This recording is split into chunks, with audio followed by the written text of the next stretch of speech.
Parce qu'on voulait choisir une date qui soit assez éloignée dans le futur pour se permettre des extrapolations scientifiques.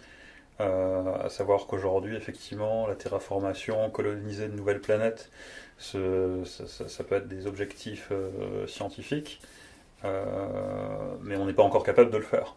Donc, pour avoir un degré de liberté maximum dans le récit et être in fine plus réaliste, on a choisi une date assez avancée en fait, parce que dans les 20 ou 30 ans qui viennent, on n'ira pas s'installer sur Mars en grand nombre, quoi. Ça, on le sait déjà.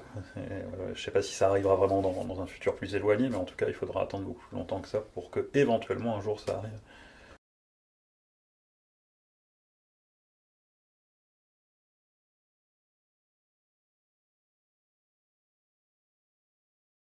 Ouais, non, mais tout à fait.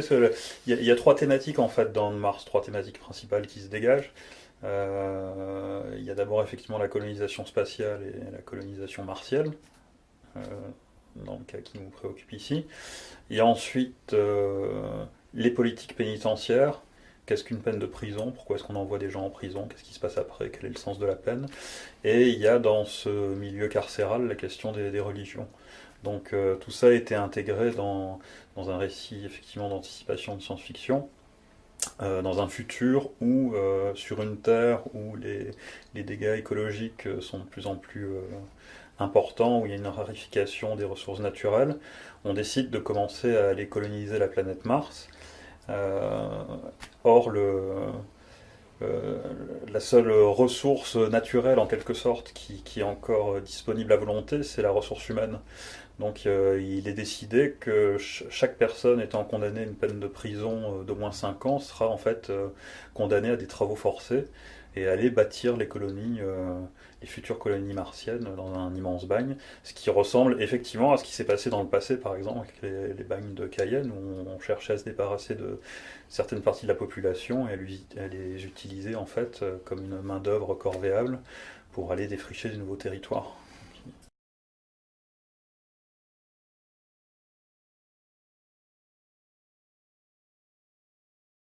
On a déjà des choses. De toute façon, Mars a été complètement cartographié, donc on a vraiment, je dirais, des visuels. Mais au-delà de ça, on peut aussi se faire plaisir. Parce qu'en face, Mars est assez similaire à notre planète. Après, il y a des choses qui changent, effectivement, des canyons qui sont beaucoup plus impressionnants, avec des falaises démentielles. En fait, on s'est fait plaisir. On n'a pas voulu prendre d'endroit précis sur Mars. Parce qu'effectivement, il y a des montagnes qui ont été nommées, des volcans avec des noms. Enfin, voilà, tout a été vraiment cartographié. Là, on n'a pas tenu tellement compte de ça. C'est-à-dire qu'on a tenu compte un petit peu je dirais, des roches, des choses comme ça apparentes, de pas mal de déserts. C'est assez désertique. Donc là, effectivement, oui, on essaie de rendre ça à travers des décors, des grands espaces comme ça, des tempêtes assez importantes. Là où on a travaillé, c'est surtout, je pense, à la construction des forages, l'aménagement des prisonniers aussi, on y a réfléchi, et aussi l'aménagement des colons, des futurs colons qui vont arriver sur Mars. Donc là, on est plus dans des villes coupoles, on est dans des cités qui se construisent dans des falaises, dans des failles, où elles sont quand même protégées des tempêtes. Donc on a réfléchi à ça aussi, se dire, finalement, comme la terraformation est en marche, on rétablit l'atmosphère, mais il y a encore des tempêtes. Enfin, l'atmosphère de Mars est encore terrible, donc on a décidé de les mettre dans des failles pour les protéger, voilà, de tout ça, des intempéries. Mais voilà, le gros du travail, ça a été sûrement de travailler plus sur les habitations, sur les modes de vie, des choses comme ça. Le décor et finalement, oui, on retrouve des similitudes avec notre planète. Les couleurs aussi changent un petit peu. J'essaie de varier, pas avoir trop de. Parce qu'on me dit toujours pourquoi c'est pas totalement rouge. Parce qu'en fait, même quand on reçoit les images du petit rover là, Curiosity, les images elles sont pas rouges. Je pense que c'est plus au-delà du fantasme, voilà, qu'autre chose, quoi. Non, non, il y a des paysages très très similaires aux nôtres.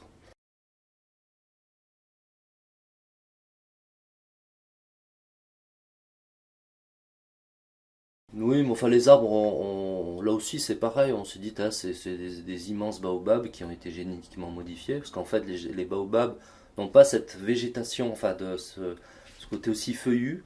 Donc là, comme ils ont été modifiés, ils sont très feuillus et c'est aussi, ils ont la particularité d'être des réservoirs d'eau. Donc je me suis dit c'est intéressant d'avoir des immenses arbres comme ça, génétiquement modifiés, puisqu'à la fois ils peuvent produire de l'oxygène et à la fois être des réservoirs d'eau pour pouvoir récupérer cette eau je dirais, re-arroser les arbres. Enfin, c'est un circuit fermé, je dirais. En fait, j'aime bien étudier, je suis intéressé par la société en général. Il se trouve que moi, je partage mon temps entre la France et la Suède depuis plus de 15 ans. Puis, ce qui est assez frappant, alors c'est deux sociétés très différentes, mais c'est notamment l'approche carcérale est très très différente en Suède par rapport à ce qu'on connaît en France. À savoir qu'en Suède, tout est misé sur la réinsertion et des peines, somme toute, assez courtes. Alors qu'en France, on a plutôt des peines longues et il n'y a pas grand-chose de fait pour la réinsertion. Et ça m'a fait réfléchir sur la question de la peine, sur ce qu'était une peine de prison. Parce qu'une des conséquences de ces politiques différentes, c'est que quand en Suède on a 20% de récidive, en France on a 60% de récidive. Et 60% de récidive, c'est autant de victimes en plus. Donc c'est à la fois s'intéresser effectivement aux prisonniers en tant qu'individus, qui ont commis des crimes, qui ont donc une peine à payer, mais aussi à prévenir d'autres futurs crimes. Et c'est ces questions-là aussi qui se posent dans Mars. Et pour approfondir le sujet, en fait, je me suis entretenu, j'ai eu plusieurs longues conversations avec un sociologue français qui s'appelle Laurent Bonelli, qui est un des spécialistes les plus reconnus en France sur ces questions-là, et qui trouvait justement, quand je lui faisais lire le scénario, quand je lui montrais des planches de Grun, la thématique d'On Mars très intéressante, parce qu'il trouvait que c'était assez réaliste en fait comme point de vue sur les problématiques que posaient les politiques carcérales pratiquées telles qu'elles le sont par exemple en France ou pire encore aux États-Unis en fait.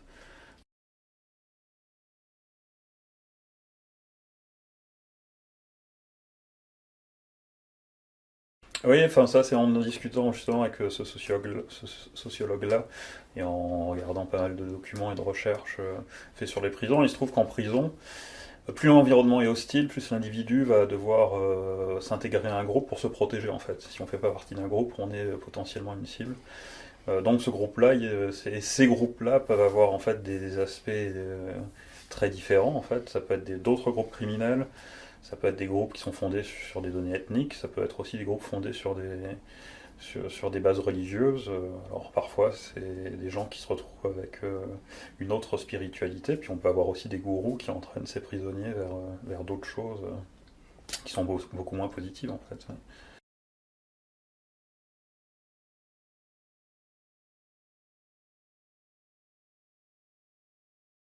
Oui, sûrement, oui, oui, effectivement, d'avoir la même couleur les tenues de prisonniers sont un peu. En fait, ils ont même pas besoin d'être rouge ou bleu, je dirais, flashy, quoi. Je veux dire, il y a une surveillance des drones qui fait que ils sont tout de suite repérés, donc. Euh, en fait, la couleur de la combinaison importe peu, je dirais. Voilà, c'était un choix de les faire orange. Je pense que dans les prisons, même aux États-Unis, ils sont orange, je crois aussi. Ouais, ouais, en Ouais, général, donc ouais. voilà, je suis resté un peu. C'est un code couleur qui est C'est un code repérable en couleur, ouais, fait. Ouais. voilà. Mais en fait, sur Mars, oui, c'est pas, c'était pas important qu'ils aient une couleur bien définie. Enfin, voilà, j'ai mis du orange parce que bon, je trouvais que ça faisait prisonnier, mais il n'y a pas de, je dirais, il n'y a pas de. Non, c'est pas parce que la tonalité est plutôt orangée, j'ai fait les prisonniers orangés. J'aurais pu les faire bleus plutôt. Enfin, il y en a qui sont bleus puisque c'est les référents. Eux, on les identifie bien parce que c'est effectivement, ils sortent du lot. Donc voilà.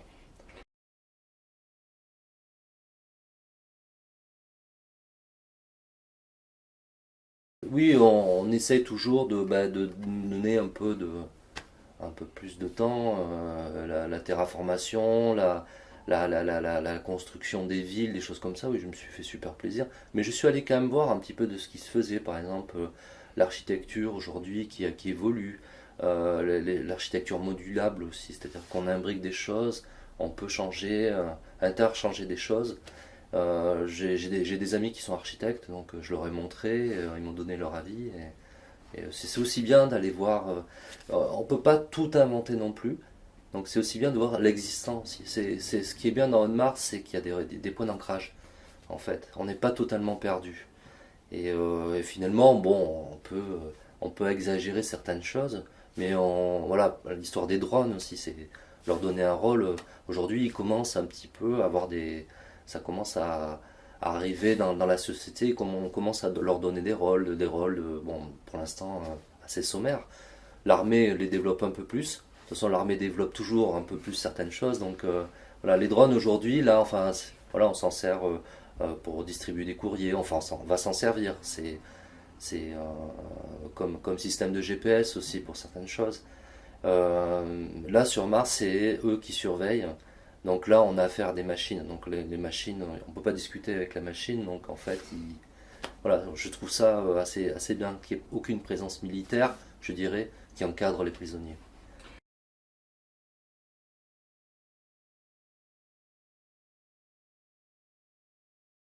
Ouais, disons que les sociétés changent, alors parfois elles changent en mal, mais elles peuvent changer aussi en bien, donc je me suis dit pourquoi pas dans ce futur-là, peut-être que la Chine serait leader en matière des droits humains. Ça peut aussi changer. Pourquoi pas? Pourquoi pas? On reste optimiste. C'était la petite parenthèse optimiste de On-Mars. Donc dans le tome 2, on découvrira justement, on verra un peu plus ces choses-là. Le Donc, rôle des ouais. dirigeants chinois, Ouais. qui reste positif.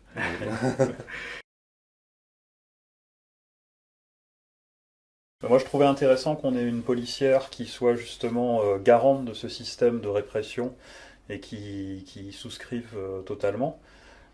Et qui en fait, suite à une bavure, est elle-même condamnée à 20 ans de bagne sur Mars, et retrouve de l'autre côté de la barrière, donc ça crée effectivement d'autant plus de tension vis-à-vis de ce personnage, qui est victime de l'idéologie qu'elle défendait, qui en subit les conséquences, et qui en même temps a énormément de difficultés à accepter sa nouvelle situation, c'est-à-dire que pour elle, elle ne correspond pas, elle est différente des criminels qui l'entourent, sa place n'est pas là, mais au final, pour survivre, justement, elle va devoir quand même accepter de faire des compromis et d'intégrer un groupe pour avoir la vie sauve en fait, parce qu'elle elle peut pas survivre au sol.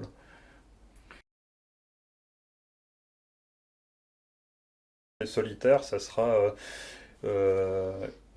un des aspects de cette colonie qui n'a pas encore été dévoilé, qui sera dévoilé dans le tome 2. Il y aura d'autres aspects qui seront dévoilés aussi. Parce qu'on suit en fait Jasmine dans sa découverte de cet univers. Elle n'a pas encore tout découvert dans ce premier tome, loin de là. Et effectivement, les solitaires, ce sont aussi des humains arrivés sur Mars, mais qui sont encore plus à l'écart, et on va découvrir qui ils sont et pourquoi. Ok, merci. Merci à toi.